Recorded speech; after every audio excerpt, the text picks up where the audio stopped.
The Lord of the Rings is a film series of 3 epic fantasy adventure films directed by Peter Jackson, based on the novel written by J.R.R. Tolkien. The films are divided into 3 chapters: The Fellowship of the Ring, The Two Towers, and The Return of the King. Now, since this is a movie based from a novel, I want to talk about the original creator of The Lord of the Rings, which is Mr. J.R.R. Tolkien.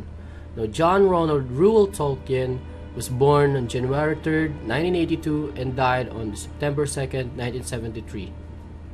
J.R.R. Tolkien entered the First World War and he was not immediately volunteered to the British Army. During the Second World War, he worked as a codebreaker to the military. After the war, he turned himself into literature. He created so many stories like Beowulf, One Fair Story, and many children's books. However, in this segment, we are gonna focus on the Lord of the Rings series that he made. Now, just to inform you, the novel and the film has a big difference. However, we can still appreciate the effort of Mr. Peter Jackson for directing the Lord of the Rings because it's one of the most highest selling movies of all time.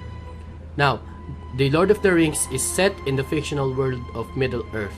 The film follows the hobbit Frodo Baggins as he and the Fellowship embark on a quest to destroy the One Ring, to ensure the destruction of its maker, the Dark Lord Sauron. The Fellowship eventually splits up and Frodo continues the quest with his loyal companion Sam and the treacherous Gollum. Meanwhile, Aragorn, high in the exiled throne of Gondor, along with Legolas, Gimli, Merry, Pippin, and the wizard Gandalf, unite to rally the free people of Middle-earth in the War of the Ring in order to aid Frodo by weakening Sauron's forces. Now, the story of Lord of the Rings is vast and so big, so we will just focus on the main events that happen on the movie. If you're going to watch the movie, each chapter has 3 hours of screen time. So I will just focus on the very important things that happen on the Lord of the Rings. I will try my best to summarize all the things and events so that you can understand the story of the Lord of the Rings. But first, let's talk about the main characters of the Lord of the Rings. Now, Lord of the Rings has many characters on it, both good and bad. So I will just focus on the main characters that has a big impact on the movie. The first character we're gonna talk about is Gandalf. Now, Gandalf is a strong wizard and his first color is gray. However, he died on the first movie, but in the second movie he's resurrected and he's turned into white, giving him more powers. He is the leader of the Fellowship and he's one of the greatest wizards of Middle-earth. Next, we're gonna talk about the hobbits of the Lord of the Rings. First is Frodo. He is the ring bearer. Now, the ring bearer means he is the one responsible for dropping the ring into the lava of Mount Doom to destroy the evil once and for all. Now, during the adventure, Frodo is separated from the party, but he is accompanied by Sam, his gardener. Now, technically, Sam is one of the ring bearers of the Lord of the Rings, because on part 3, when Frodo was struck by a poisonous spider and was paralyzed, he held responsible for the ring in a brief moment of time. And for the short period of time, he was corrupted a little bit by the ring. Now, the last 2 hobbits was Merry and Pippin. Merry and Pippin provided a comic relief on the movie because they are funny. Amidst the battle, they do something stupid, but it turns out it's effective. Example of this is when they got lost to the woods.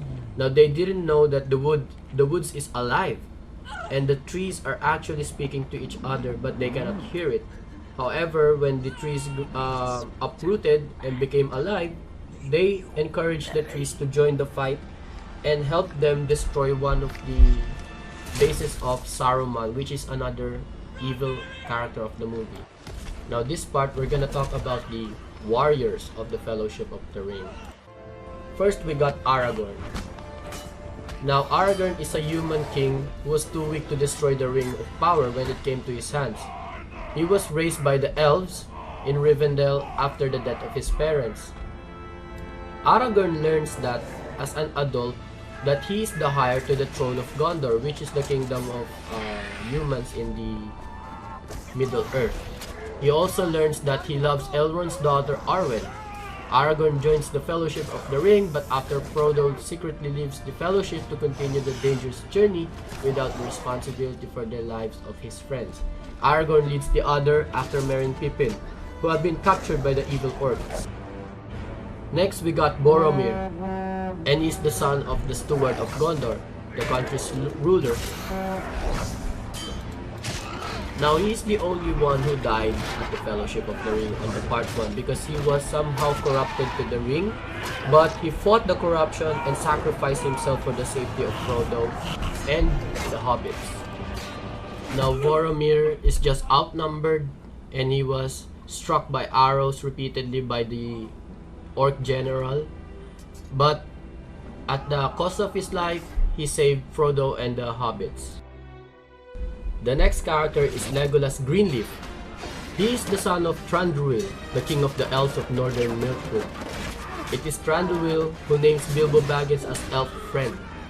Legolas joins the Fellowship of the Ring, bringing his skill with bow and knives to the quest, as well as his enthusiasm for the battle. Now, next character is Gimli, the dwarf. He is the son of Gloin. Well, if you have watched The Hobbit, Gloin is one of the dwarves from the party of King Thorin. Now, we're not gonna talk about Hobbit, but it's a must-watch movie if you want to be a fan of this series.